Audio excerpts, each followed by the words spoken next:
Hello, everyone, and welcome back to Pretty Real Persona. I am your host, Ariana Reese, baby.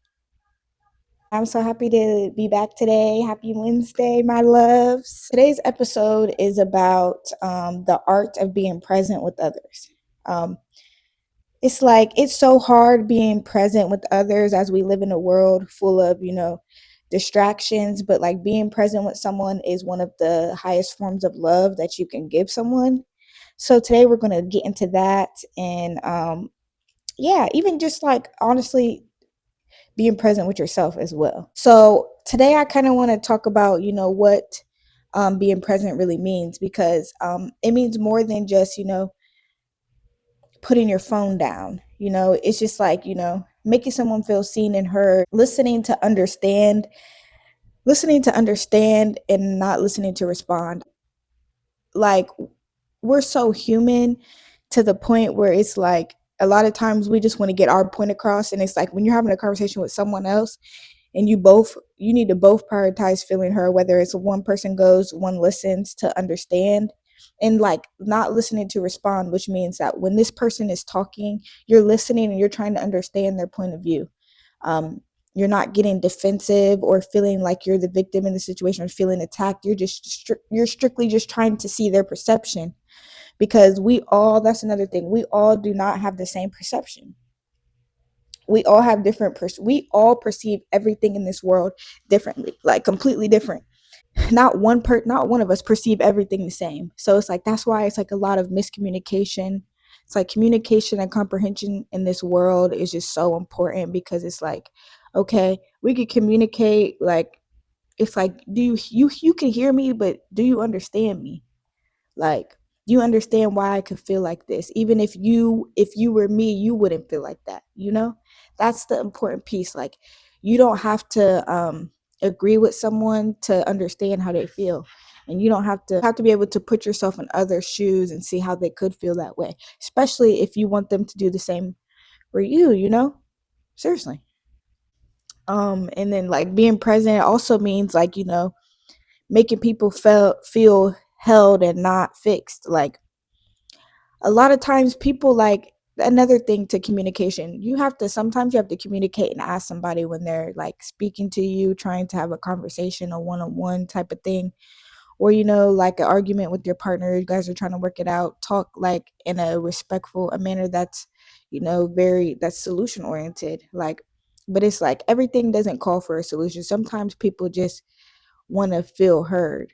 They want to feel loved. That's why I say people don't want to feel like you're giving them solution to the point where you feel like you're fixing them, and sometimes that makes them feel like they're wrong. But it's like you can sometimes you have to gauge whether someone wants a solution, they want you to listen, or they just you know or they want you to like really understand where they're coming from.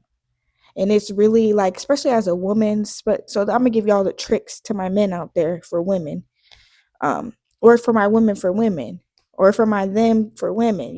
Any type of relationship situation. And then I just want to talk about why we struggle to stay present.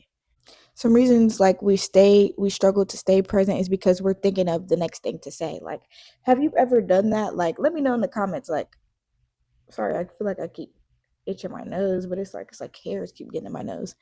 But it's like, have you ever been like in a situation where you're arguing with your partner and you're listening to what they're saying, but you're thinking of, okay, what am I about to say next? How you can respond to every single thing they're saying, instead of literally just sitting in sitting in the silence and just listening to everything they say, and just not thinking of what should you say next, what should you do next.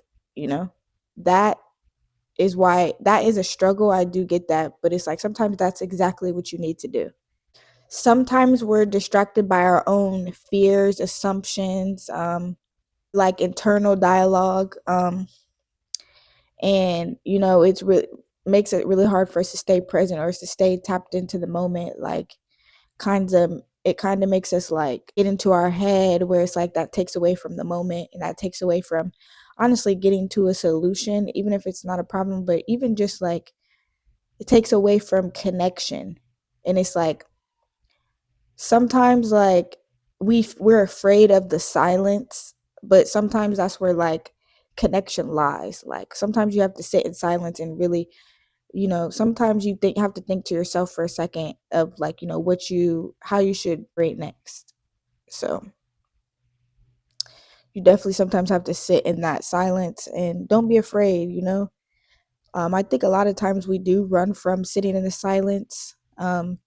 This is a side note, but I something I feel like I just want to put out there. But I feel like that is a reason why I feel like it's important for um, us to live like by ourselves. Like I've lived by myself for like over 4 years now, and I will say when I lived by myself, that's when I learned a lot about myself.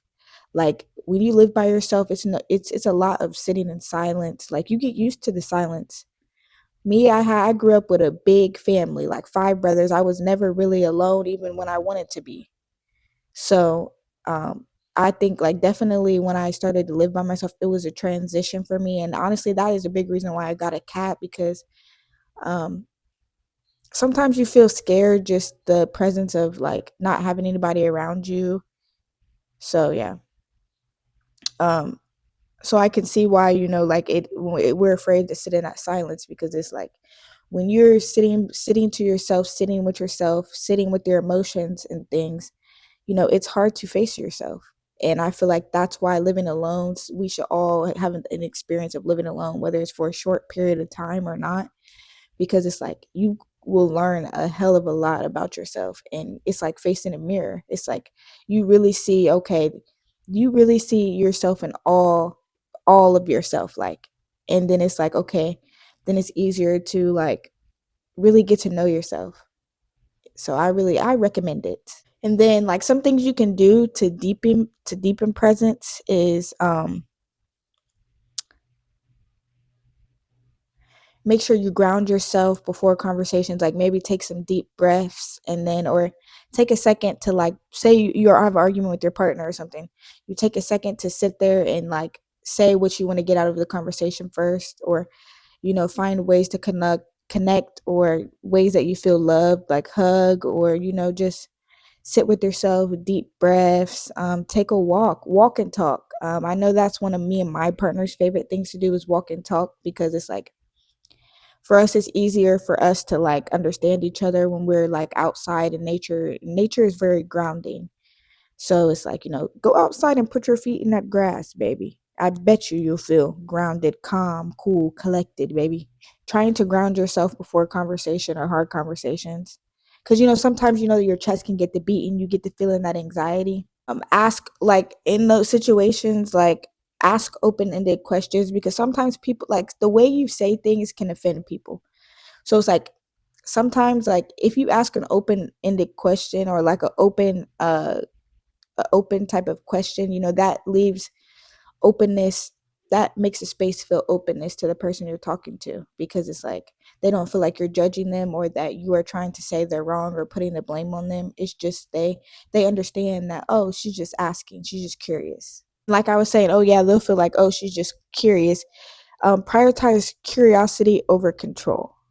um, don't try to make the person um, see your perspective so bad that you're trying to control the conversation or the situation.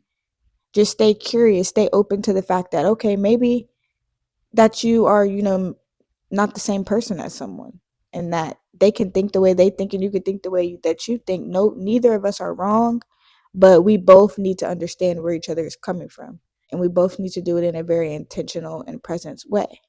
I think I've realized the time that I felt the most loved by someone is when they gave me their full presence, even if they didn't have the answers or not.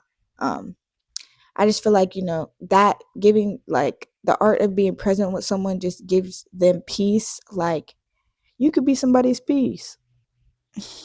Yeah, I kind of just want to end you guys with, presence is a gift. And like any art, it takes practice.